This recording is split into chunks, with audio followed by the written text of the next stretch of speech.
Absolutely. Okay, Vito. You know what Chase does a lot, more than once, is twins. He does twins. Like, yeah, we shot this guy, but his twin brother's right here. Yeah, yeah. He's done that like 3 times, I think. Yes, he did it in The Sopranos. He did it with Ray Liotta. And Yeah. who else? And somebody else, I think. Well, there was Steve Buscemi had twins. Neither of them died.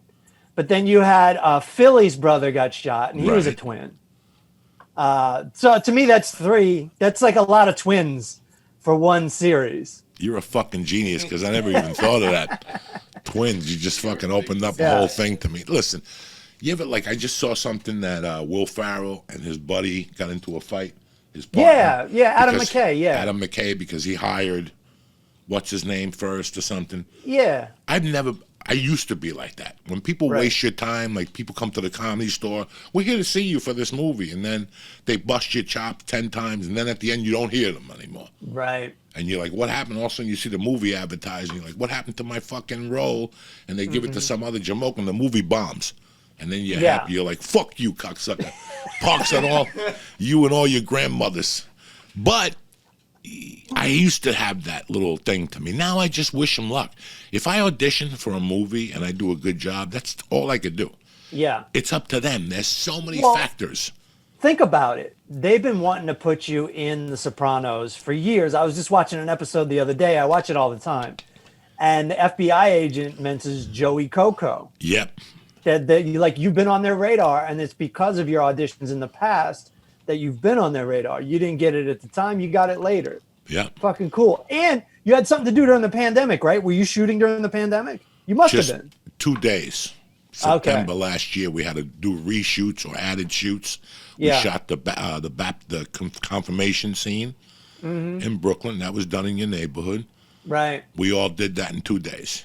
right. So it broke into 2 parts. So Monday we did all the stuff in the courtyard, and then Tuesday we did my scene with Ray Liotta and, Father, Pussy, and all that. The guy, he's a great Yeah. guy. The guy that played the priest, I had a Yeah. blast with that fucking dude. That's What awesome. his name is in my phone, Mike the Priest. I'm going to give him a call today because he wants to take me to lunch up north. He's up like Nyack, so he's Yeah. like, just come up to North Bergen. We'll do some fucking lunch. And I got to That's bring you awesome. over. My wife said to me, she goes, who's on the podcast tomorrow? I go, Matt. And she goes, he's coming over? I go, nah, he's in Brooklyn. Or I thought you were in the city.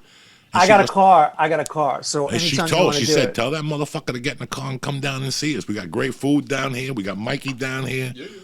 You We let got me know. booze. I got booze down here. I don't fucking drink it. I got Heinekens for you. I got You let me Heinekens with know. no alcohol for you.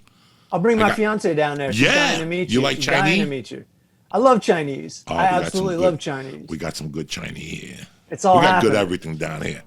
I talked to this UFC fighter, Mickey Gall, the other day. He used to come I know on the Mickey. podcast. I know Mickey's a Mickey. great guy. Yeah. And he called me. I called him to wish him luck this week. He's fighting Saturday in the Mm-hmm. UFC.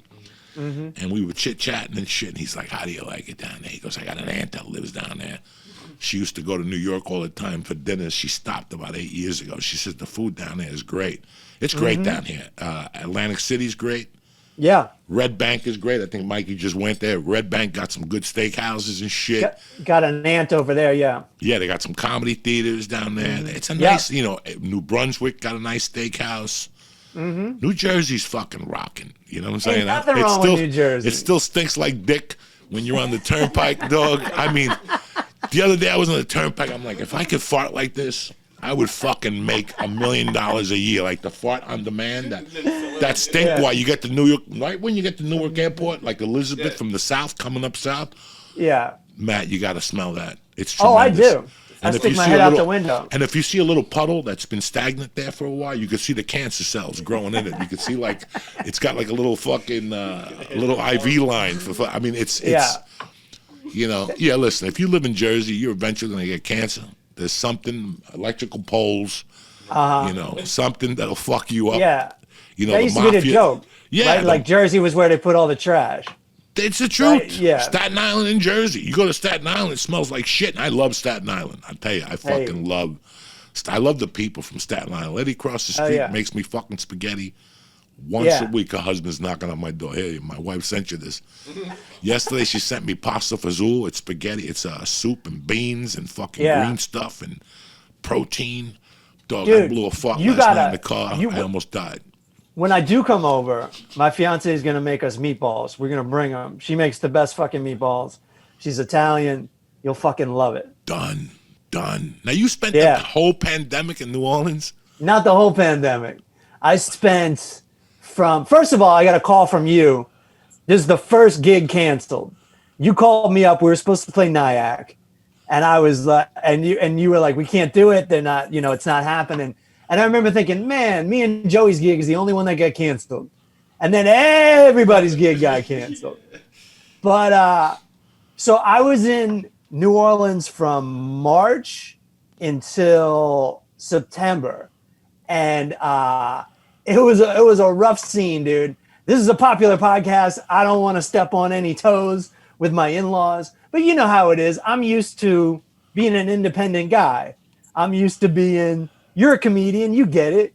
Like you just go on your own schedule.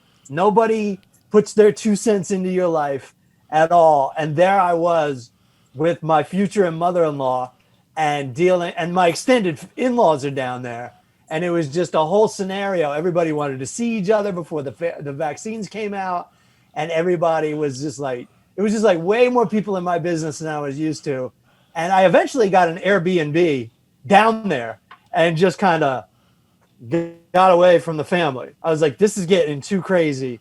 And I got away and just lived in New Orleans by myself.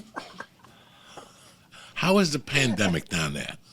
Like when they Well, shut all those bars down and all that shit. How was the attitude? You just, you got to know, I didn't get out of the house much, so I didn't see it. But you got to know that's what New Orleans is all about. Their whole thing, like Mardi Gras got canceled, that was devastating to everybody.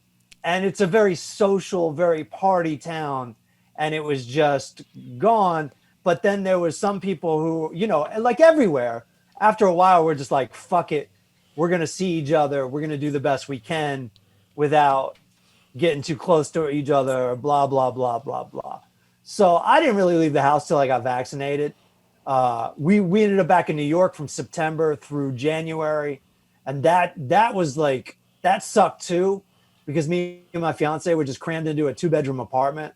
And it felt like Night of the Living Dead just walking around, and it was cold to walk around. It was brutal, man. So then we went back. My fiance's mom she bought a new house, but kept the old one. So I went back in the beginning of 2021, and that was a whole different thing.